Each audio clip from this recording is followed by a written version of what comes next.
What's up, gamers? Welcome to the show. Thanks for tuning in to Fun Speculation Podcast here. It is Thursday night, November the 13th.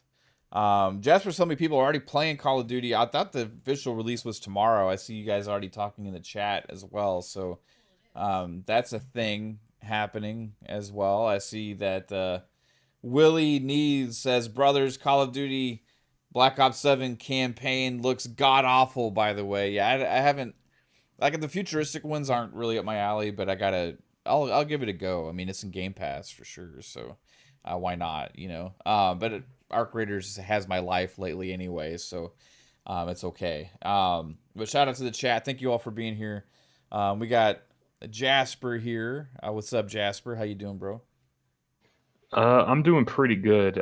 YouTube star, going to a Broncos game, Yeah, so yeah. I'm living the high life right now. Living it up, man. But yeah, I did try to start the Call of Duty campaign. I will say that the trailers like leading up to the game for the campaign, I hated. Like I was like, oh, this campaign looks Yeah. awful and bad and stuff. And I don't want to play it. But having started the campaign, the first like two cutscenes. That's all I've played of the campaign so far is the first two cutscenes. I haven't even played a mission yet. Right on. But the first two cutscenes have me more interested than they did the entire marketing campaign up to Oh. the game's launch. So Does it seem like an maybe it'll be interesting good. I don't know. story or so is what you're getting at? Yeah. Okay, right on. Unless if you played like Black Ops 2 and like some more of the other Black Ops games because they all kind of connect. But we'll Yeah. see how it goes. Yeah, speaking of the Broncos game, so you might be doing the whole like salute to service thing that they do for the Yeah. NFL, which is cool, man. I'm gonna be watching, and it's on Paramount Plus too. So if you guys have either CBS or Paramount Plus, and you get the Broncos Chiefs game, keep your eye out. I probably at the beginning of the game or right before the game, I think is when they do that Yeah. ceremony stuff, and you might see a Jasper there. You might see him. Well, I asked him to do something to give a signal. I don't think he's gonna be able to do it though. We'll see. I highly doubt. I highly doubt he'll be able to do what I asked him to. But if there's any possibility it ends up slipping somehow, I'll let you guys know after. But I don't want to give it away. But yeah, shout out to you, man. And that's also yeah, you were like so at your work, which is like not a lot of people get access to. There was a YouTuber, I forget the name, but you had shared it. That had a YouTube video that was kind of talking about what you guys do and all that kind of stuff, and you made it a little cameo. That was pretty cool, man. Yeah. Yeah, it's big Still the YouTuber too, video is military not like guy, right? yeah, still not like super accurate to what we do because like Yeah. we can't really show that shit. But Hmm. like I guess it's the closest thing the public will ever see to it. Right.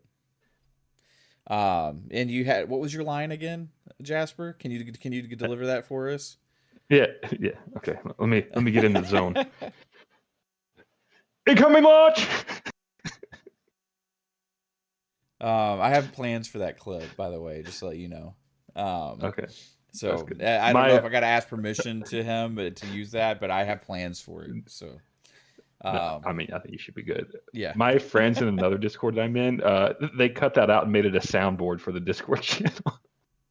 that's funny, dude. Yeah, I think you'll like the plans that I have for it. So, what I meant to do it before this show, but didn't have time. Adidas 20 member for 9 months says salute to you as well. Then Razor Ultron member for 7 months says sorry the Mavs fired their GM 9 months too late. Yeah, absolutely. But you know what? Good riddance to that piece of shit, Nico Harrison. I know you destroyed our franchise before you left, but fuck, don't let the door hit you on the way out, man. Or actually do. I hope that fucking door swings so hard it knocks your ass and you fall on the fucking floor and hit your face and break your nose. You piece of shit. Fucking traded Luca for Anthony Davis, who can't even manage to get on the court. Fat Luca's doing pretty damn good there in LA, isn't he? Asshole. We'll see who takes over for the for Nico. But they got a lot of work. to do for my Mavs. Anthony Davis was good in college. Anthony Davis is a great player when he plays. When he plays. But they just don't put him in? No, he's just fucking made out of glass. Like, I don't understand. Like, it's like, oh, my shoulder hurts, my foot hurts, my ankle hurts, my knees hurt. Oh, I sprained this thing. Hey, when you're 7 foot tall, yeah, stuff hurts. Yeah, I'm sure, but there's a lot of 7 foot guys in the NBA. Hey, Dirk was 7 foot. He wasn't made out of glass, and he's way less athletic than Anthony Davis. No, Anthony Davis, he's 7 feet. I mean, I'm just saying, like, come on.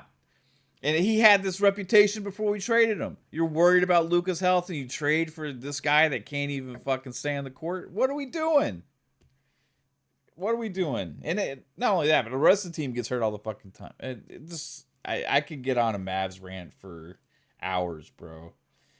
Yes, Razor Archon says in sports the best ability is availability. That's 100%. You got to be able to be there and play, man. And like some of these guys, and it's maybe not any fault of their own, you know. But when you have a track record of being always not available, there's usually it's just because you get hurt a lot, and it's not very valuable to an organization. So, all right, well, we'll move on past that because I could, like I said, I could talk about that for a long time. But this is not a sports podcast. This is a gaming podcast, and we did have big gaming news yesterday, actually. I mean, I say this is a pretty big week in gaming also with Call of Duty's launch. Even though it's a little bit subdued this year for Call of Duty, I would say. Yeah, there's not really many people talking about it. Yeah, I mean, everybody's playing Arc Raiders or Battlefield or Marvel Rivals, or I mean, there's so many other. I did see they're adding Gambit to Marvel Rivals, by the way. If anything's going to get me to jump in, it'll be that. Yeah, I saw they had a trailer for it and everything. But yeah, I mean, there's so much to play right now. There's so many like big multiplayer games that have released this year and that are hitting. And I think the talk of what everybody's talking about right now is Arc Raiders and Call of Duty. Like, we just had Black Ops 6.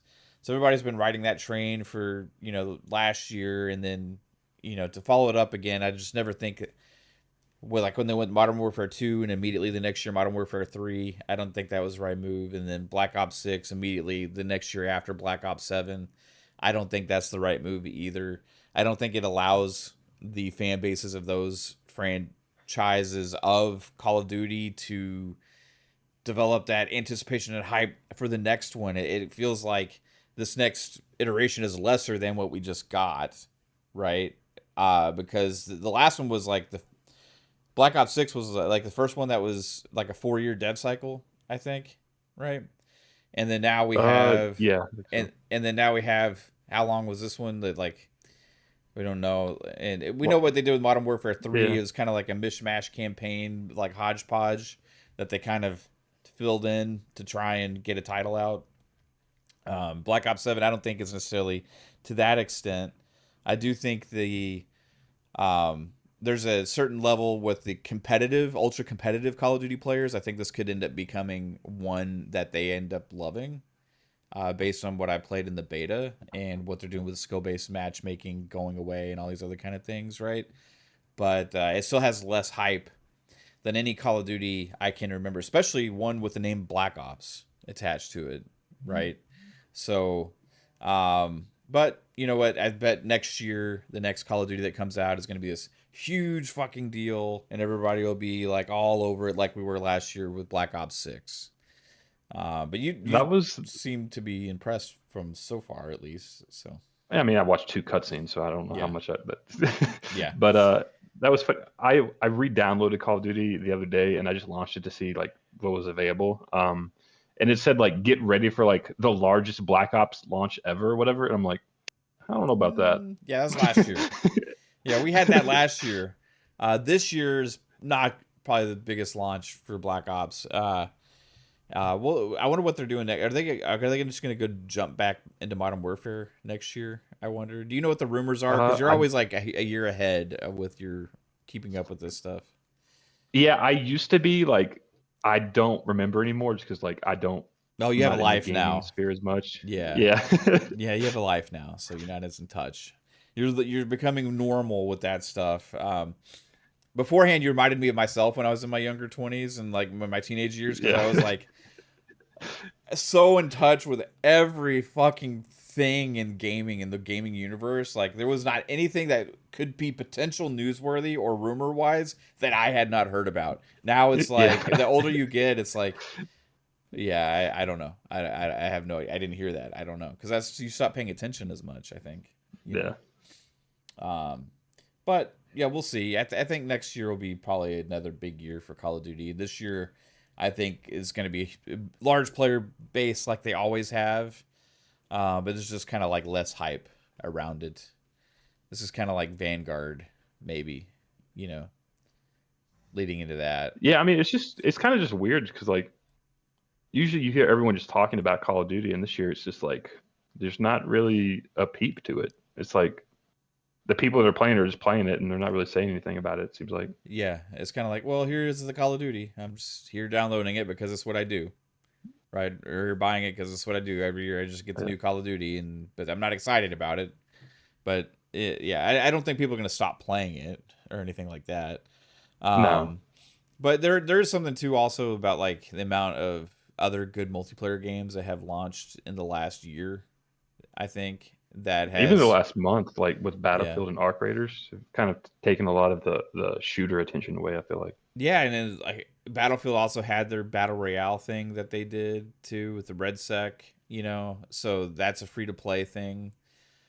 So you have that, plus you have Battlefield 6, and Arc Raiders like is continues to increase with the records that they're breaking for themselves, like with the concurrent player bases and stuff. I think that just the other day they hit over 450K concurrent. Yeah, I think so. And Arc Raiders had always been something I kept my eye on, and I was kind of excited about because I knew Embark had some potential, and I liked what I had played at the finals. And I remember when we saw the initial reveal trailer for Arc Raiders, it was something that was just like during one of the gaming shows, and I think it was like me and Pong and all these. We were always like, "Oh my god, that looks fucking awesome! Looks great!" Like the Yeah, it had that music, like the vibe. 70s retro feel. Yeah, exactly. But it's been years since then, so we didn't ever really know what it was going to turn into. You had played an earlier version of it, and Yeah, and I think that's kind of honestly what's soured me into not buying it right now. Honestly, is just because the early version I played was so bad um, yeah, that I was just like, eh. maybe you wouldn't like it. I don't know, man, but like I'm loving it, dude. Like I started playing like a week ago, I think, roughly, and I already have over 20 hours into it. Yesterday I was playing like all day. I played Have you some with played solo? Yeah, I played solo. I Okay. played first time I played. I think I played with Pong and Steel. Yeah, I played with Pong and Steel, but I had done one run solo before that and didn't do good. But like then I played with Pong and Steel, um, and we had some fun. Then I started playing some solo. Then I was playing with a Game Pass dad, Bob, and another streamer Yeah, I saw some friend of of that stream the his. other night. Yeah, he has another friend that has a YouTube channel, and his name's Raf.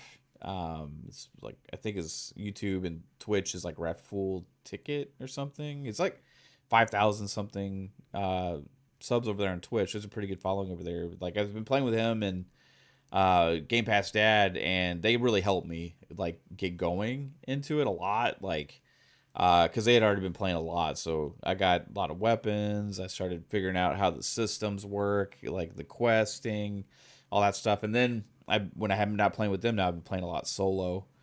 Then I did some duos with Bob, and then also again yesterday, me and Pong played, tried out the new duo servers and stuff. So, um, what?